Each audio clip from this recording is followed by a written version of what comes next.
As soon as you trundle down the driveway and see the 1930s Bentley guarding Palé Hall, you know this is no ordinary car park. But then, as you can tell from the chimney stacks, this is no ordinary house. And under the very blue skies of late May, there's no ordinary art gallery outside either. First there was Stonehenge, then there was Seahenge, now there's Bala Henge. Here we are, full circle. You created your own henge. Yeah, I'm very lucky. And this is kind of the ultimate recycling, because once these were trees that lived here. That's right, yeah, they're from the estate. They fell sort of in 2025. The great storm of last year. That's right. So I was invited along and see, you know, if I could bring these trees back to life. There's an ash and a macrocarpa, and they're fantastic to sculpt with. And you've burnt in the sort of texture onto them as well. Well, this surface here, the burn-in, is called yakasugi, and it's a Japanese technique. And it cleans up the surface, first of all, but also it gives a waterproof finish, makes it bug-proof, makes it rot-proof.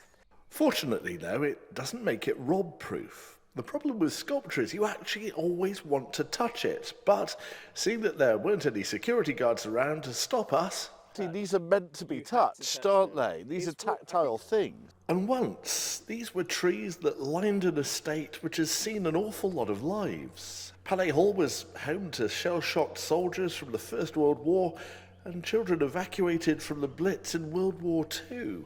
Not to mention the odd pretty famous person. Well, we had Queen Victoria stay here. We had Winston Churchill also stay here. Not at the same time.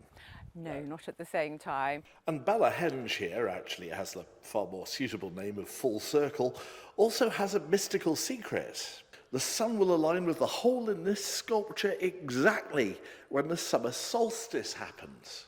It's not really that secret because Glen told me about it. So the sun bursts through here, a la Raiders of the Lost Ark, and hits this. And you did this with an app. I did it with an app, just like the Neolithic man. Those Neolithic apps, they were quite good, you know. Easy to download. It's the ultimate sneak preview we're getting at the moment, isn't it, really? It opens on Saturday, 30th of May. How are the nerves going? They're going. It's not often you get to create your own henge. Exactly. I'm taking every opportunity I can.